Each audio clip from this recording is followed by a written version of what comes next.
Olá pessoal, tudo bem com vocês? Vamos para o capítulo 42 de Gênesis, continuar o nosso estudo bíblico da Palavra de Deus. Este capítulo é muito rico de informações e de muito conhecimento profundo, pois envolve a questão aí do tema principal do capítulo, que é o arrependimento dos pecados e a consciência dos pecados que leva à remissão dos mesmos. Então este capítulo é muito importante no que diz respeito a este assunto.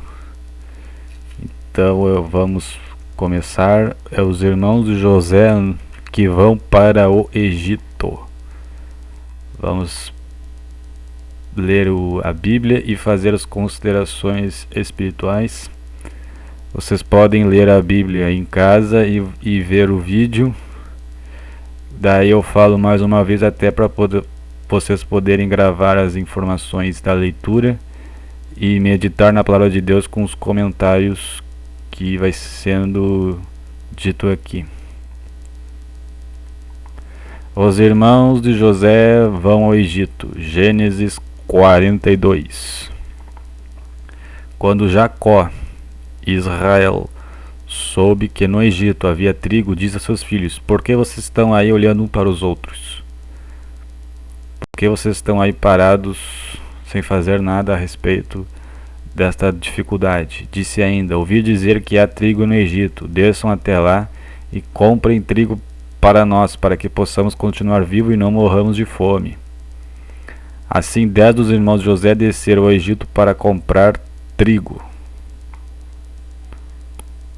Então aqui já está a providência de Deus, que fez com que o cenário ficasse favorável para que os 10 irmãos de José fossem ao Egito, para que acontecesse vários conhecimentos espirituais que a gente vai ver aqui. Então Deus fez um cenário favorável para que essa situação acontecesse.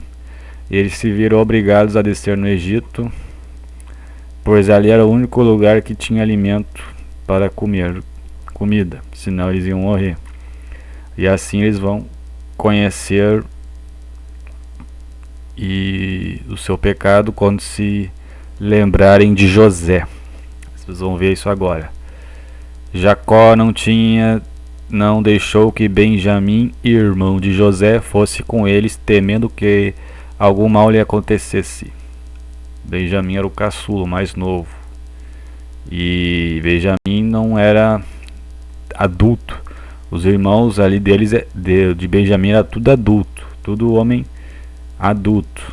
Benjamim era criança. Os irmãos de Israel estavam entre outros que também foram comprar trigo. Entre outros povos ao redor ali, inclusive pagãos, foram ali comprar trigo do Egito, por causa da fome na terra de Canaã, além dos israelitas. José era o governador do Egito, era o braço direito do faraó. Era ele que vendia o trigo a todo o povo da terra. Ele estava incumbido desta tarefa. Por isso, quando os irmãos de José chegaram, curvaram-se diante dele com o rosto rente ao chão. Então eles faziam esse sinal de humilhação, né? Sinal de reverência à autoridade ali da terra ali, que era o José. José reconheceu seus irmãos logo que os viu, mas agiu como se não os conhecesse. Ele lhes falou asperadamente: de onde vocês vêm? Responderam eles: da terra de Canaã, para comprar comida. Então José fingiu que não conhecia eles, mas ele tinha um propósito profundo. Era para conhecer os seus irmãos e saber qual eram as suas intenções, e para com ele, quando reconhecesse ele mais para frente, e para tentar fazer com que ele se convencesse dos seus pecados, que eles queriam que queriam matar o José e colocar ele lá no poço.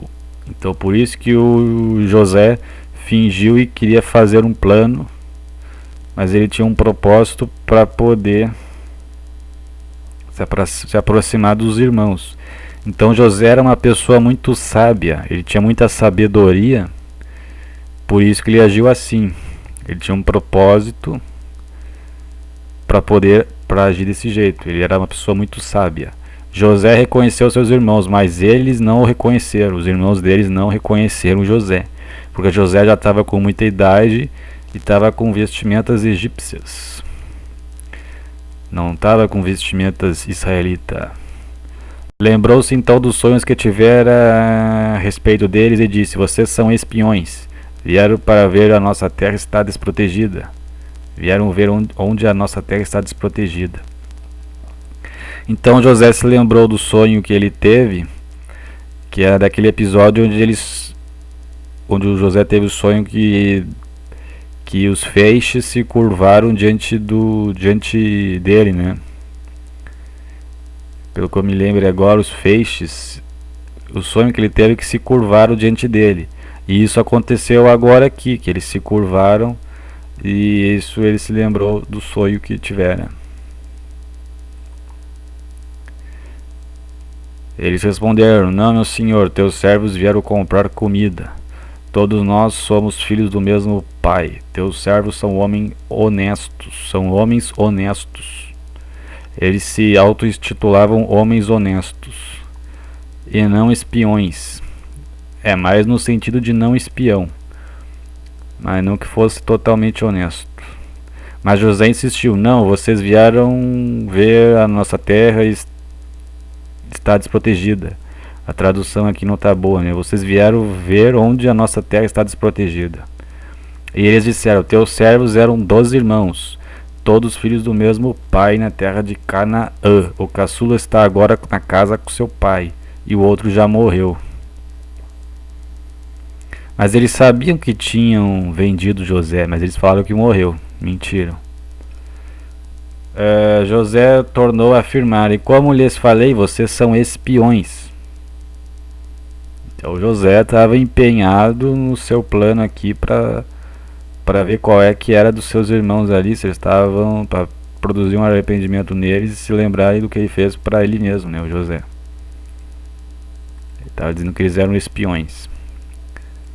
Vocês serão postos à prova, juro pela vida do faraó. Ele jurou pela vida do faraó, que vocês não sairão daqui enquanto o seu irmão caçula não vier para cá. Então naquela época eles juravam muito, né? Não é muito correto fazer juramento, uma coisa que não é muito certa. Ele jurou pela vida do faraó, que o faraó estava numa posição mais elevada que ele, então eles sempre juravam por uma coisa elevada acima deles. Nesse caso era o faraó, que ele resolveu jurar pela vida do faraó. A gente não tem muito esse costume, né? Mandem algum de vocês buscar seu irmão enquanto os demais aguardam presos. Assim ficará provado se as suas palavras são verdadeiras ou não. Se forem, juro pela vida do faraó que ficará confirmado que vocês são espiões. E os deixou presos 3 dias. Então ele deixou eles presos 3 dias.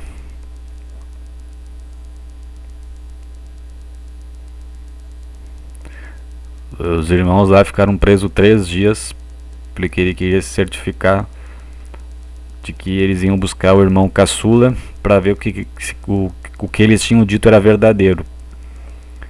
Então ele inventou uma história aqui para poder ter um propósito que a gente vai ver agora. No 3º dia José lhe disse: eu tenho temor de Deus. Se querem salvar a sua vida, faça o seguinte: se vocês são homens honestos, deixe um dos seus irmãos aqui na prisão, enquanto os demais voltam, levando o trigo para matar a fome de suas famílias. Então José era uma pessoa que tinha muito discernimento, muita sabedoria, e ele deixou apenas 3 dias, não uma semana, não um mês, 3 dias eles presos, para pensar um pouco na sua vida. Mas depois disso ele falou, ó, vocês podem voltar para casa, para vocês matarem a fome de vocês.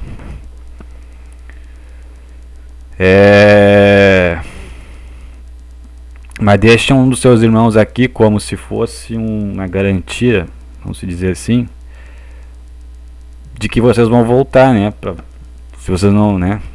Para ter um irmão de vocês aqui, mas podem ir matar a fome de vocês e vocês voltam com o seu irmão caçula. Daí vocês podem levar um dos irmãos de vocês que fica aqui. Isso que ele falou. Traga-me, porém, o seu irmão caçula, para que comprove as suas palavras e vocês não tenham que morrer. Ele disse isso para eles fazer realmente o que ele estava dizendo.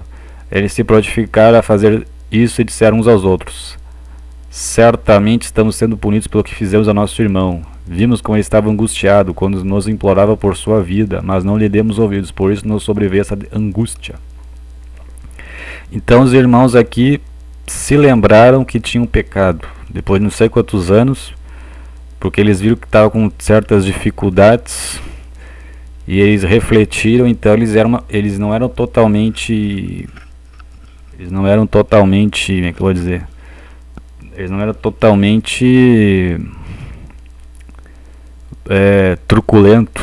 Eles tinham uma pequena noção espiritual que eles conectaram a dificuldade que eles estavam tendo ali com José no encalço deles, uma certa dificuldade com o pecado que eles tinham feito. Então eles tiveram uma pequena noção espiritual e eles se fragaram que tinham pecado contra o seu irmão. Às vezes as pessoas aí, os que não são cristãos, eles não têm noção dos seus pecados porque eles são do mundo. E eles continuam fazendo toda hora pecado porque eles não têm esse time do pecado, e eles vivem a vida de qualquer maneira, desarraigadamente. E as pessoas do mundo são assim, né? Então eles não se fragam do pecado, não têm a consciência, não têm o remorso, não têm um limite. E eles continuam pecando todos os dias porque eles não têm a noção ainda do pecado.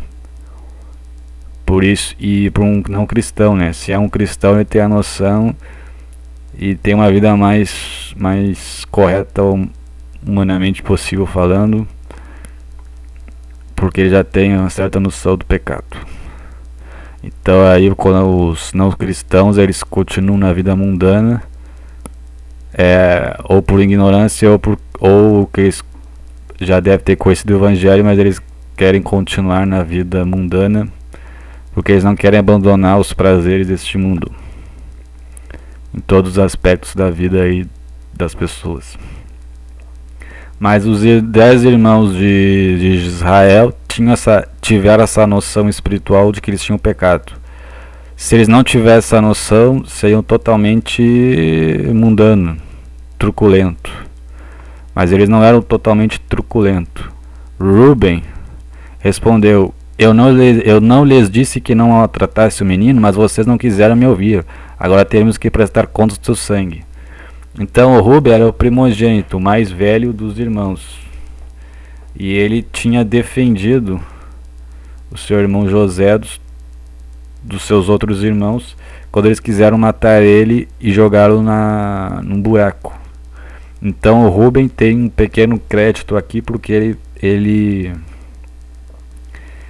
quis defender o seu irmão. Então ele tinha uma noção espiritual aqui de preservar o seu irmão, né? Ele tinha um caráter até que razoavelmente bom, mas não perfeito, é claro. Até porque o Reuben tinha fornicado. O Reuben fez um pecado gravíssimo, que foi fornicar com a concubina de seu pai. Então ele não era perfeito. Ele fez um pecado grave, que é fornicação. Mas aqui, por outro lado, ele quis defender o seu irmão. Foi o único que quis preservar a vida dele, os outros não. Se deixasse, eles iam matar realmente o José. Se o Reuben não brecasse aqui, Eles iam agir por impulso, talvez eles iam se arrepender, mas seria tarde demais. O José já estaria sido morto.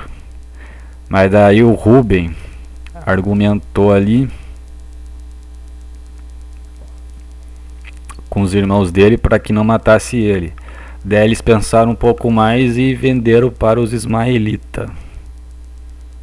Se não fosse o Rubem, eles teriam matado o José. Então o Rubem tem um crédito aqui. E eu acho que o José percebeu isso de alguma maneira. Foi por isso que eu percebi aqui que ele não botou ele na prisão, botou o Simeão, que era o segundo mais velho. O segundo primogênito, vamos dizer assim. O segundo mais velho, né? Na prisão, e não o Rubem. Deve ser por esse motivo aqui que... Entendeu? Eles, porém, não sabiam que José podia compreendê-los, pois eles falavam por meio de um intérprete, para dizer que era um egípcio mesmo, mas ele sabia a língua dos hebreus.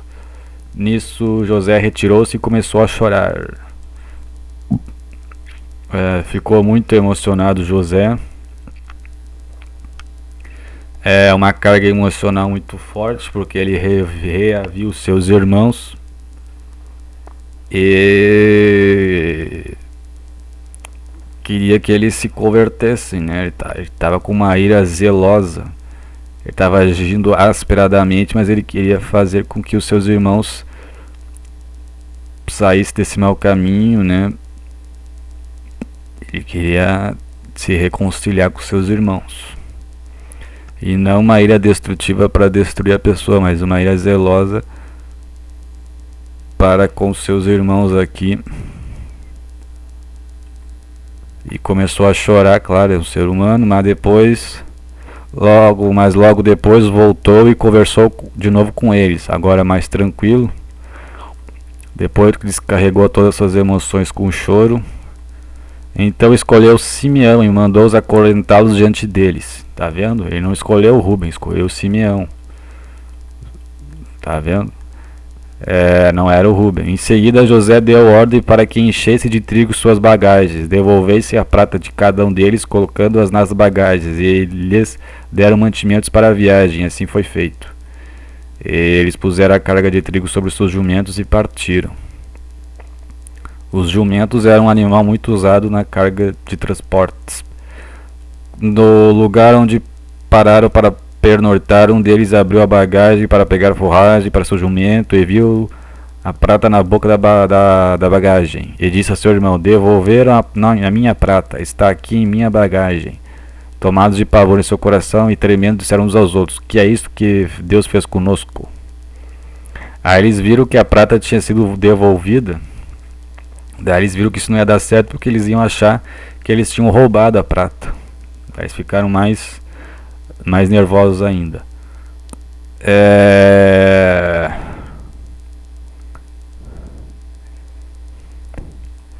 Ao chegarem à casa de seu pai, na terra de Canaã, relataram-lhe tudo o que lhes acontecera, dizendo: o homem que governa aquele país falou asperadamente conosco e nos tratou como espiões. Mas nós lhe asseguramos que somos homens honestos e não espiões. Dissemos também que éramos 12 irmãos, filhos do mesmo pai, e que um já havia morrido. Mentira! Eles ainda eram do mundo, estava dizendo que tinham morrido, né?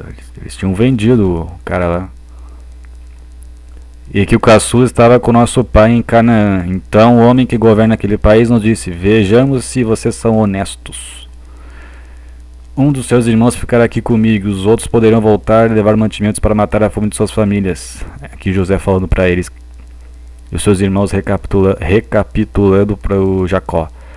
34. Traga-me, porém, o seu irmão caçula, para que eu comprove que vocês não são espiões, para ver que o que vocês disseram foi verdade, mas sim homens honestos. Então lhes devolverei o irmão e os autorizarei a fazer negócios nesta terra. Ao esvaziar as bagagens, dentro da bagagem de cada um estava a sua bolsa cheia de prata. Quando eles e seu pai viram as bolsas cheias de prata, ficaram com medo. É mais uma prova aqui para saber o que eles iam fazer. Se eles iam levar a prata para casa sem que nada tivesse acontecido, ou se eles iam ter uma atitude diferente e não iam furtar a prata, né? Mais uma atitude de José aqui.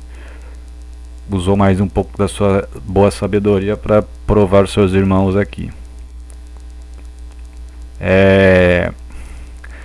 Em relação ao Rubem, ele era uma pessoa de um certo caráter bom, mas ele não tinha muita sabedoria.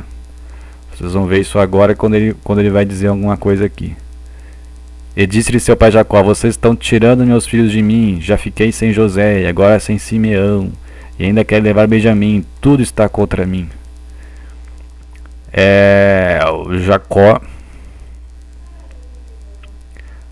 O Jacó não tinha noção do que estava acontecendo aqui, porque ele pensava que o José tinha morrido. Então ele não sabia o que tinha acontecido. E apesar de ele ser uma pessoa espiritual, ele não sabia o propósito daquilo tudo. Por isso que ele falou isso. Ele não sabe. Na cabeça dele estava tudo contra ele. Então o Rubem disse a seu pai: podes matar meus dois filhos. Podes matar meus dois filhos. Se eu não o trouxer de volta, deixe os meus cuidados e eu trarei. Assim disse Rubem. Então o Rubem não tinha muita sabedoria, né? Como é que vai matar os dois filhos?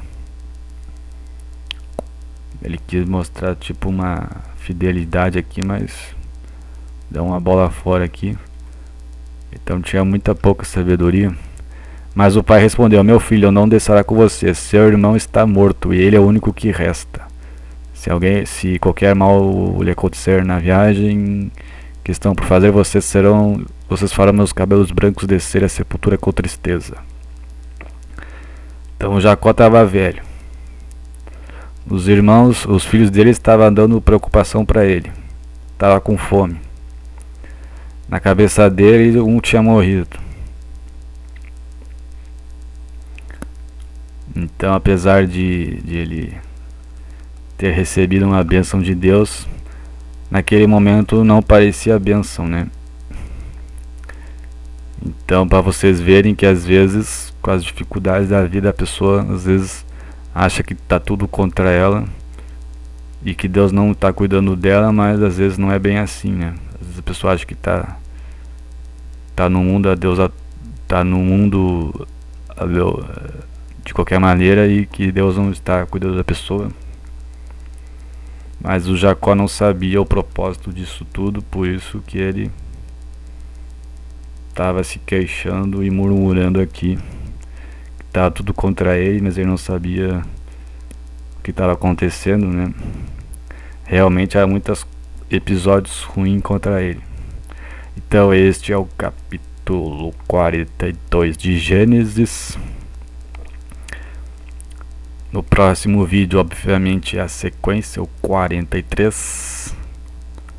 E eu aguardo vocês aí, façam as reflexões de vocês aí no capítulo 42 de Gênesis. Até mais, pessoal. Tchau.